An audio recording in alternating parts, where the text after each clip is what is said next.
महाराष्ट्रात सध्या एक वेगळंच बाबा पुराण उघड होतंय, जिथे भक्तीच्या नावाखाली श्रद्धेचा बाजार मांडला गेलाय आणि दैवी शक्ती, चमत्कार, भूतबाधा, संतान प्राप्ती, व्यवसाय वाढ, नोकरी अशा आमिषांना हजारो लोकांची फसवणूक झाली। सगळ्यांची सुरुवात झाली नाशिकच्या भोंदू अशोक खरात पासून। महिलांना गुंगीकारक पदार्थ देऊन लैंगिक शोषण, अश्लील व्हिडिओ, पैशांची उकळपट्टी असे गंभीर आरोप त्याच्यावर झाले आणि मग पोलिसांनी तपास सुरू केला। तेव्हा राज्यभरातील भोंदूबाबांचं जाळच समोर आलं।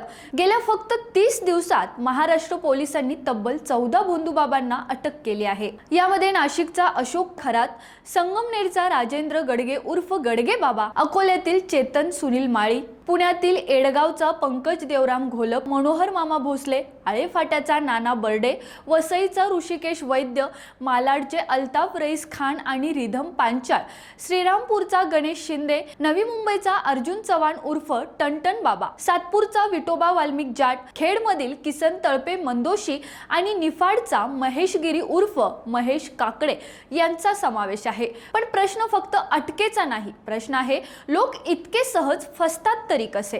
कारण हे भोंदूबाबा आधी लोकांची कमजोरी शोधतात। घरात आजार असेल, संसारात भांडण असेल, मूल होत नसेल, नोकरी लागत नसेल तर तुमच्यावर करणी झाली आहे, देव रागावलाय, विशेष पूजा करावी लागेल असं सांगितलं जातं। मग सुरू होतो पैशांचा खेळ, कधी हजार, कधी लाख, तर अनेक महिलांना गुप्त पूजा, दैवी उपचार यांच्या नावाखाली एकटं बोलावलं जातं। भीती, अंधश्रद्धा आणि समाजात बदनामी होईल या दबावामुळे अनेक पीडित महिला गप्प राहतात। महाराष्ट्र अंधश्रद्धा निर्मूलन समितीचे राज्य कार्याध्यक्ष संजय बनसोडे यांनीही महिलांना पुढे येण्याचं आवाहन केलं आहे।